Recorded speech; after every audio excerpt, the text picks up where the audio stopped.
Yes, my people, you are welcome to this video. I just want to encourage you with some few words of wisdom and some few words of knowledge. Listen to me. I want to tell you this moment, don't marry with your first million. Now, I want to break it down to some criteria and some protocols whereby you will understand what I'm saying and what I mean. Marrying with your first million sometimes does not yield a good result and does not take you to a place of expectation in life. Many of us, the reason why and how you got this first million was not easy. Many people, starting from their early 20s, it is this first million that they have been gathering. Now they are just 30 and they want to marry with that first million. Meanwhile, the person that they want to marry has no good job, and sometimes the person has no job at all. She has no job. She's just maybe a graduate and there's no job yet. And you as a man, what you have gathered all these years as your first million, you want to use it to marry. That is a wrong mindset. And that's why many people after marriage, their marriage sometimes break down. Sometimes they begin not to live a happy life. Why? Because they did not plan very well. It is when you plan very well that you enjoy a happy home. But in case whereby you are not planning very well, all you just want to do is to please people and please the opinion of people. I tell you, you fail life.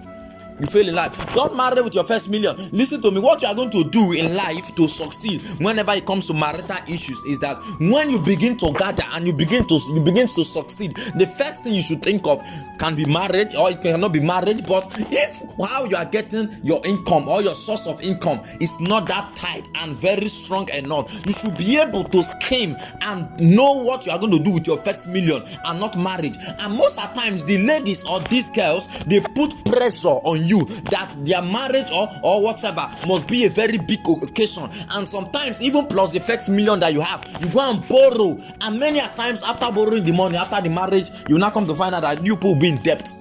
You'll be in debt, and sometimes she will not be happy that she's no longer eating as she used to eat. You are no longer taking care of her as you used to take care of her. Now listen to me, she will no longer be happy with you, even not neglecting the fact that she was the one who put you in that condition.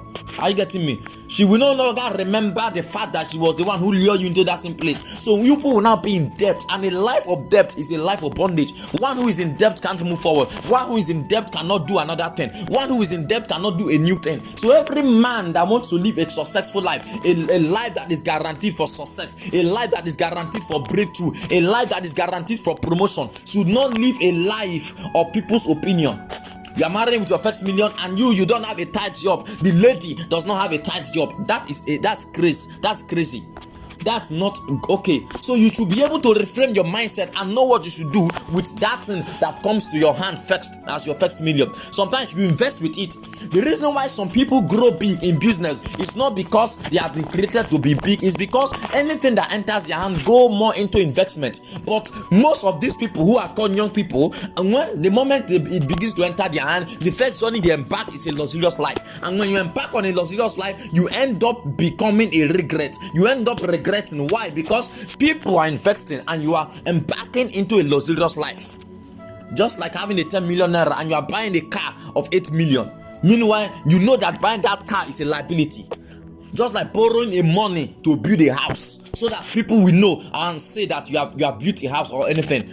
Borrowing money to buy a car, not forgetting the fact or not knowing that after 2 years or 3 years that car will be out in vogue or will fade out, and the parts or whatever will be very expensive, that when they spoil you will need to go and borrow hundreds of thousands to put them in order to start using again. And sometimes after 1 year or 2 years of riding it, they park it in their compound and they begin to use leg. So that is wisdom.